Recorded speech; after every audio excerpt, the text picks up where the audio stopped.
Altitude 30,000 feet. Approaching Soviet airspace. Arriving at the designated drone launch point. Drone oil pressure and voltage are nominal. Payload oxygen supply is nominal. Power supply to payload antifreeze system shows no problems. No gusts.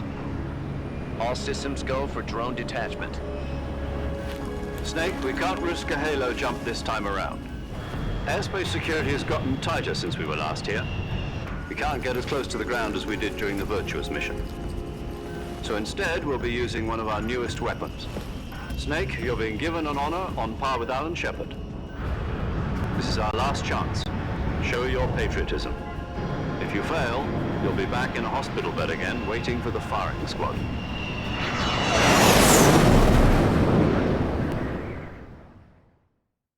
So how does it feel to be a patient in one of the most advanced ICUs in the world? Would you do me a favor and tell the suits about visiting hours? I'll never get better with them assaulting me day and night with their questions. Must be part of the top brass's inquiry. More like an interrogation. According to them, I'm a traitor and an accomplice to the boss's defection. They're just looking for a scapegoat. Does that mean they're after you, too? Let's just say neither one of us is going to be made a national hero out of this. Does this mean Fox is going to die? No. This fox is still one step ahead of the hounds. The reason I came to see you today, Jack, it's time for Fox to clear its name. What are you talking about?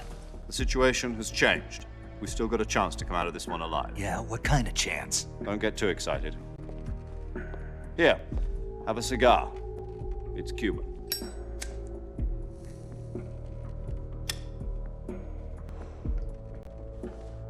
This morning, I had a meeting with the CIA. They decided when they're going to execute us? No. Something even bigger. Yesterday, the White House received an unexpected call. President Johnson? Yes, I hear you, Mr. Chairman. It was a hotline call from Khrushchev to President Johnson. From the head of the Soviet Union? That's right.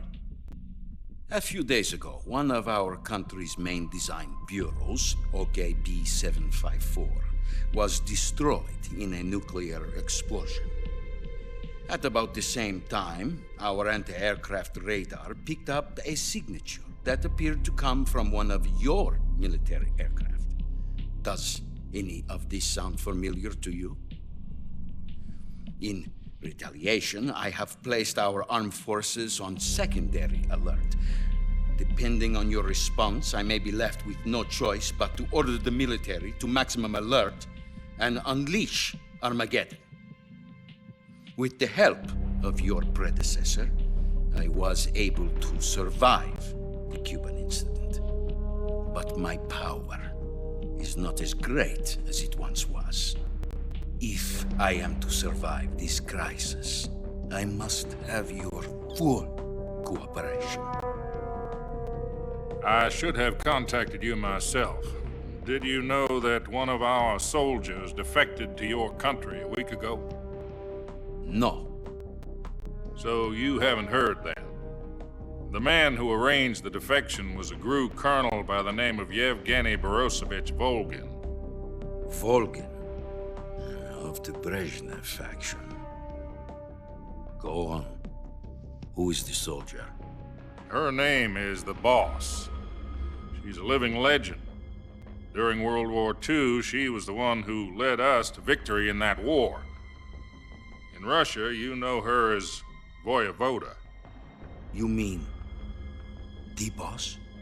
The mother of your special forces? Yes, that's the one. And she took 2 miniature nuclear shells along with her.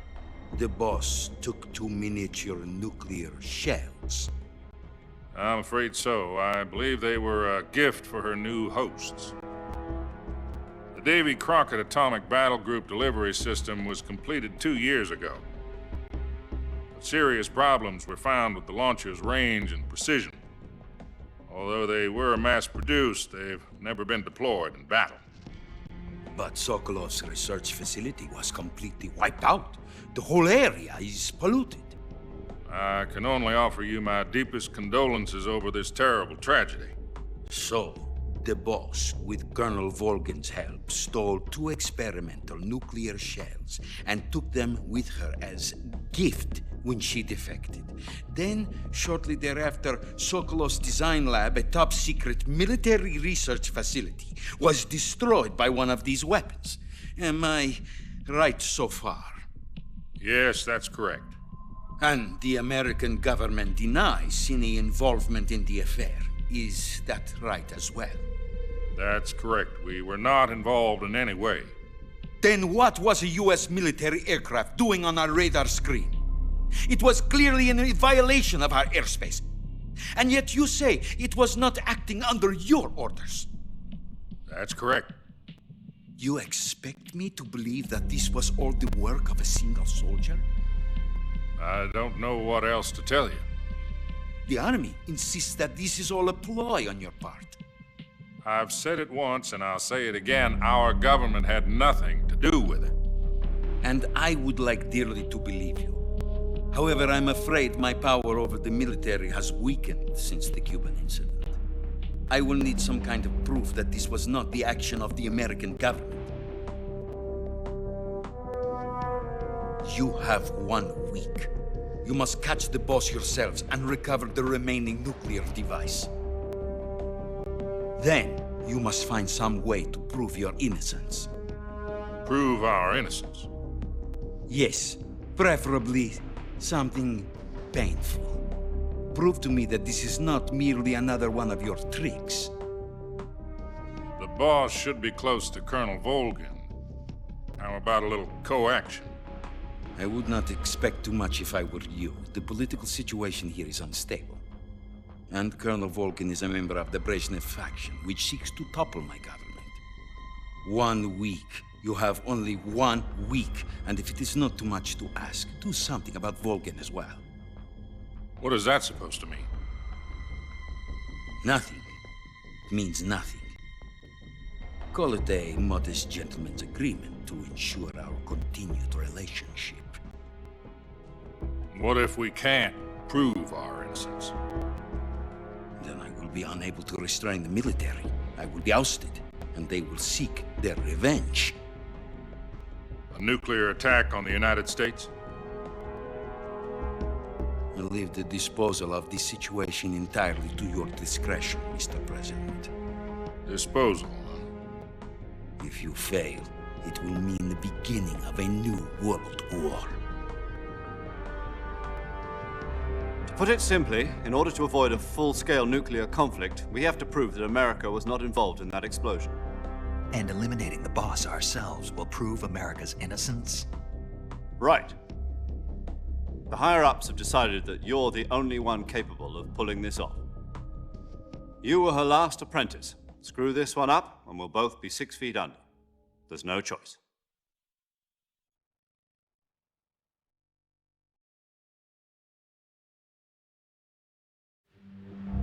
Are the Russians going to be helping us? The KGB has promised to lend us one of their communications satellites so that you and I can talk to each other. That's it? They've also put us in touch with a couple of insiders. Insiders? There was a defection in September 1960. Do you remember it? You mean the 2 NSA codebreakers who went over to the Soviet Union? Precisely. Since then, they've apparently been training with the KGB for exactly this kind of situation. Their code names are Adam and Eva. I've been told that Adam has infiltrated Volgin's ranks.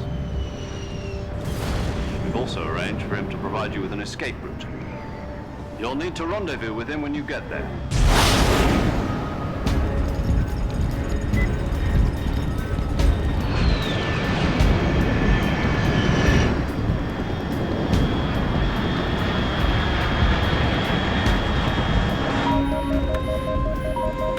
Control. Unidentified aircraft detected. Altitude 30,000 feet.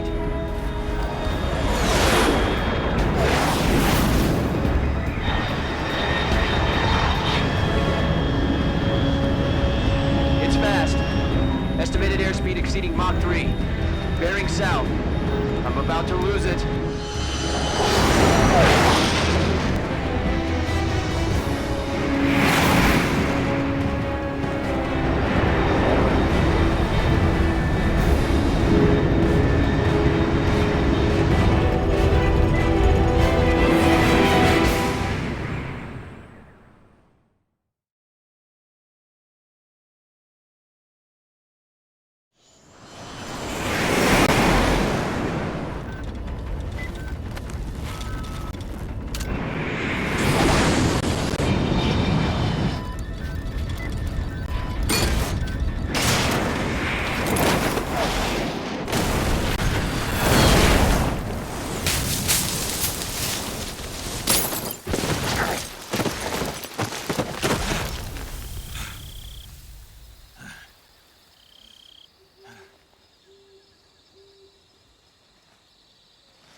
This is Snake. Do you read me? Loud and clear. Glad to see you landed safely. I got blown pretty far off target. Snake, let's go over your mission objectives one more time. Rescue Sokolov. Find out what's happened to the Shagohod, then destroy it. And finally, eliminate the boss. Eliminate the boss. This mission will be codenamed Operation Snake Eater. Because I'll be taking on the boss in our Cobra unit, right? Don't forget about Colonel Volgin. I'm not a hired killer. I know, but that was the Kremlin's demand. Demand? You mean it wasn't just a request? What's it to us if the Khrushchev regime is threatened by the Colonel and his faction? If supporting the current regime helps us avoid a nuclear exchange, then that's what we'll do. And what are the CIA's demands? Our priorities are the rescue of Sokolov and the destruction of the Shagohod. Roger that, Major Tom. Hold on, Snake. What now? I'm changing my codename. It turns out Tom wasn't the most auspicious choice. What do you mean? Well, the truth is, when I chose my codename, I picked the wrong one. The wrong one? Did you ever see the movie The Great Escape? It came out last year. Oh, must have missed that one. Anyway, it's based on a true story about prisoners who escaped from a POW camp in Nazi Germany. The prisoners dig 3 tunnels as part of their plan, but the Nazis find 2 of the tunnels before they're finished. The prisoners succeed in escaping by using the last remaining tunnel. The names of those 3 tunnels were Dick, Harry, and Tom. I get it. You used the name of the tunnel they escaped in as your code name because you thought it would bring you good luck. Yes, that's exactly right. At least, that was the plan. But I got the name wrong. The one they escaped in was Harry. Tom was one of the unlucky tunnels. It was discovered by the Nazis before it was finished. I watched the movie again just to make sure. In fact, I even ordered the actual film from the movie company. yeah, it doesn't sound like the greatest name to use. So what should I call you? You know, let's just use Zero, like we've been doing all along. All right then. Major Zero it is. We'll start over from square one. From square 0. My frequency is 140.85. Oh, I almost forgot. Paramedic is with us again on this mission. Is this her last chance too? If we fail, she'll have her medical license revoked. It's more or less the same kind of fate. Her frequency is the same as during the Virtuous mission, 145.73. She'll be recording your mission data as well, just like the last time. That frequency is also the same, 140.96. And there's one more person on your support team. His name is Mr. Sigint. He's an expert on the latest in weapons and equipment technology. You'll be going up against some of the world's most advanced weaponry when you infiltrate the research facility. If you have any questions, just ask him. His frequency is 148.41. Mr. Sigint. Got it. Adam, your KGB contact, is waiting for you at the abandoned factory up ahead. The same factory Sokolov was being held in last week. Yes, meet up with Adam first. He's cleared the way for you to rescue Sokolov. How will I know this Adam guy when I see him? You'll know once you reach the factory. The whole area's been polluted by the fallout from that nuclear blast. No one else would dare come close. The password is, "Who are the Patriots?" and Lali Lule Lo. Lali Lulelo. Gotcha. You've been equipped with a 45 for this mission. Be careful, it's noisy. I thought standard Fox procedure was procure on-site weapons acquisition. The circumstances are different this time. You're now on an official mission for the United States government. It would be necessary to make your presence known to a certain extent, to the Khrushchev regime at the very least. But remember, this is still a sneaking mission. Snake, if you fail this mission, it will mean an all-out nuclear war. Keep that in mind and proceed with extreme caution. Understood. Commencing Operation Snake Eater.